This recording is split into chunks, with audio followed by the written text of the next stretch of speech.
Hello, this is a globisc video, and today's topic is about China.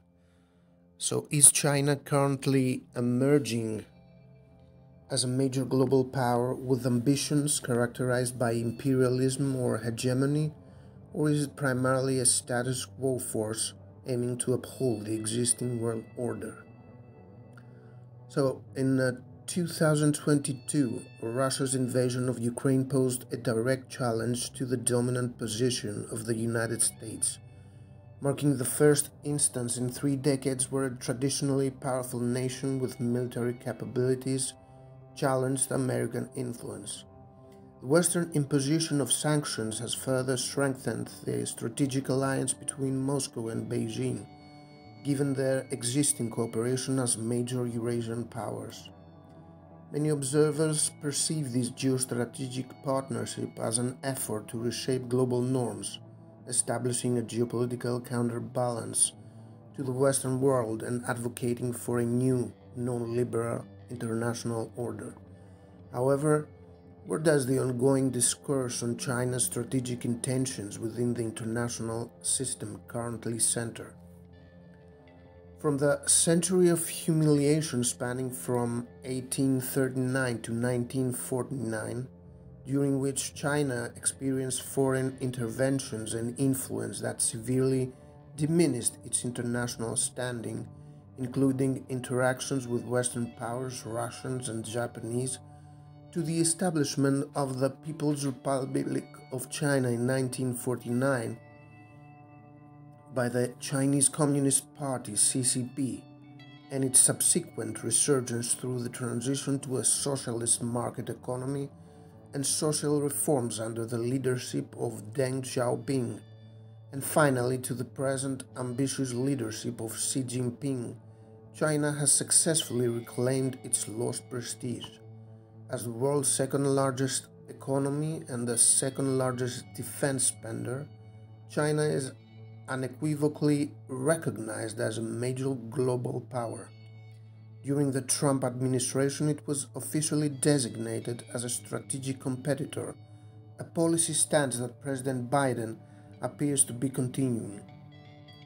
Such a position carries significant responsibilities for ensuring security and stability in the region, given that China's policies exert a substantial influence on geopolitical developments, thereby shaping the strategic decisions of nation-states. Historically, China has prioritized internal legitimacy in matters of security, focusing on securing its central, southeastern heartland inhabited by the Han population and stabilizing border regions plagued by minority concerns and territorial disputes with neighboring states. Only once these domestic fronts have been secured does the Chinese elite turn its attention to advancing maritime claims in the surrounding seas and safeguarding Chinese interests in distant waters. Chinese grand strategy places internal security as a precursor to external and regional geopolitical roles. Drawing from this tradition, Xi Jinping has set clear objectives for China. 1. Enhancing economic and technological prowess, attaining global leadership in innovation and defense modernization by 2035, and 2. Bolstering internal stability through a robust welfare state and effective governance, thereby increasing China's international influence and national power with a vision of achieving China-Taiwan reunification by 2050.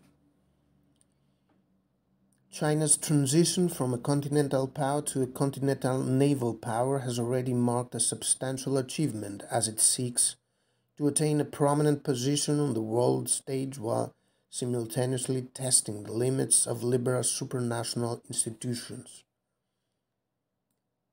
The primary inquiries posed in the academic discourse revolve around whether China's actions contribute to the stabilization or destabilization of the regional order, and whether it aspires to global hegemony, challenging the United States and undermining the liberal world order, pursuing equal and cooperative hegemony with the US within the existing international framework, or simply aiming for regional dominance in Southeast Asia and the Pacific.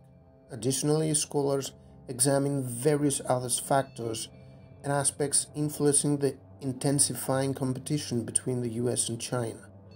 These factors encompass not only objective material realities, such as military capabilities and economic development, but also the perceptions held by each side regarding the other's identity, aspirations, strategies, and practices, which may ultimately shape the geostrategic decisions of both actors.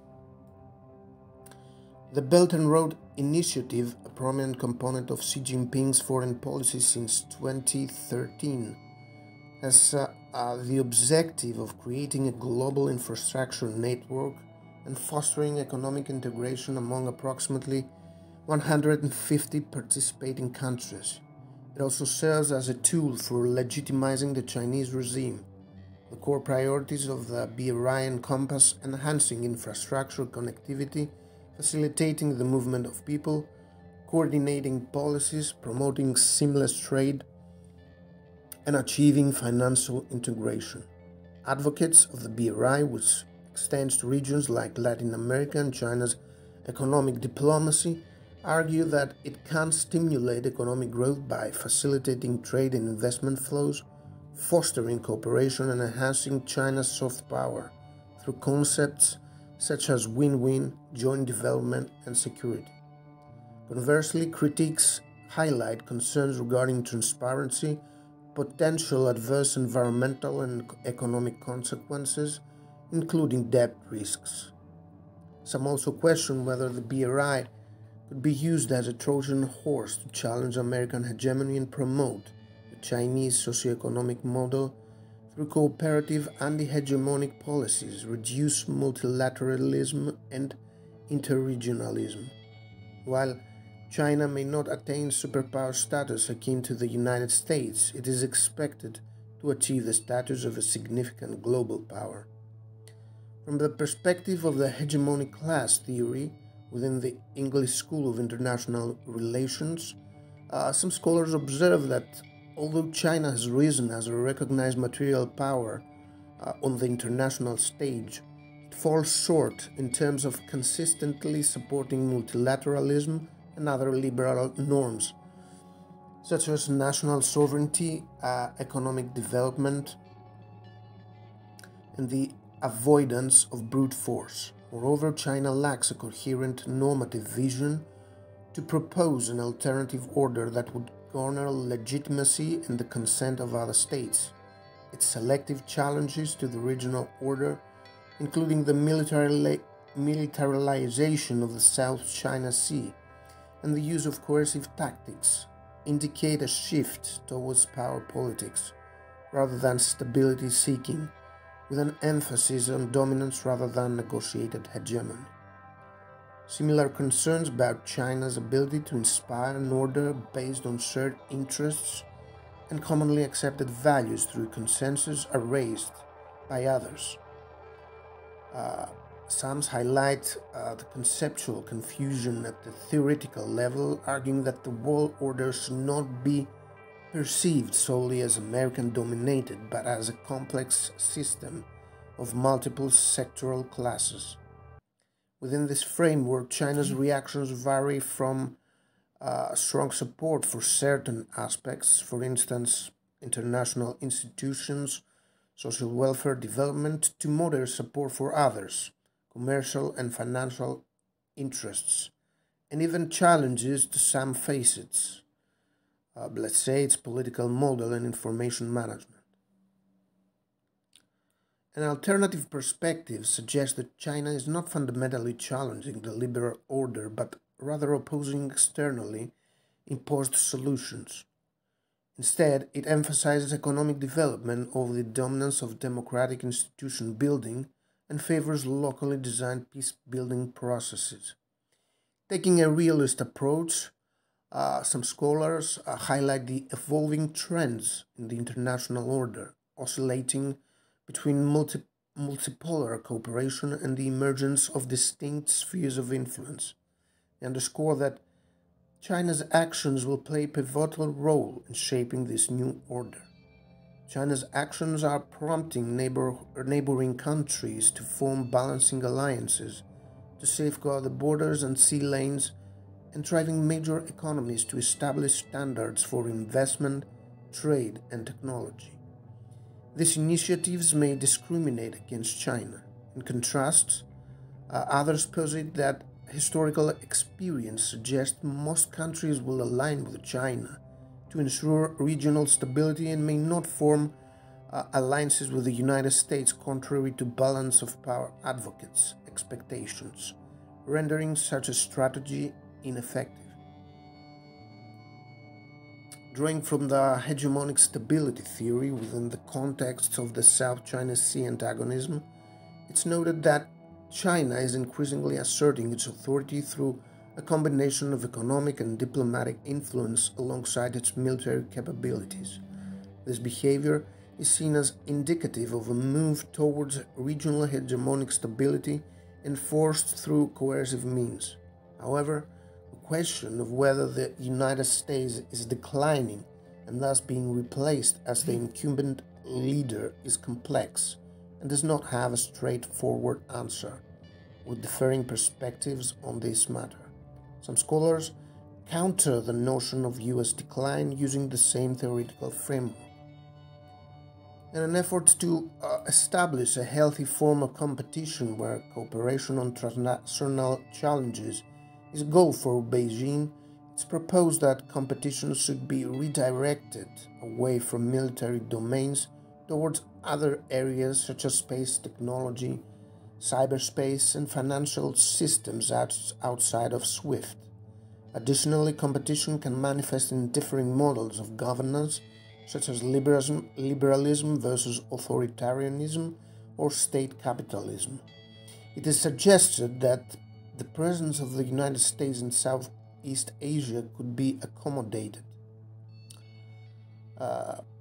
It's also underscored that the success of the U.S. high strategy in East Asia is immense, combining realist and liberal elements, and posit that a managed rivalry between the US and China can be mutually advantageous. Initiatives focused on deterrence from both sides are viewed as potentially counterproductive. There's also an assertion that China may either be or become a declining power, but the US should not shy away from proactive measures, including expanding its military capabilities, forming alliances, bolstering transnational institutions, advocating for democracy, and promoting a liberal worldview while cooperating with China where possible. The discourse also delves into the inherent risks of China's strategic approach and the magnitude of its ambitions. These risks include ideological challenges to democracy, employing tactics such as warfare and propaganda, safeguarding national interests, and influencing multilateral institutions in an anti-liberal direction. Some suggest adopting a policy of decoupling and reinforcing collective resilience, while others advocate for a diversification and risk reduction strategy as articulated by Washington. In any case, there is a consensus that the United States should carefully analyze China's strategic culture, as hasty actions can lead to destabilization and potential military conflicts. Within China itself, there are voices questioning the current trajectory, advocating that China's policy should prioritize stability, security, and prosperity of the Asia-Pacific region over a narrow interpretation of national interests. They argue that Beijing should reflect on the tension between its economic and foreign policies, as the latter may undermine the former and erode the benefits of its growing soft power, potentially generating resentment and insecurity among neighboring states. Thank you for listening to this Globisk video about China's policy and strategic aspirations. Until the next time, take care.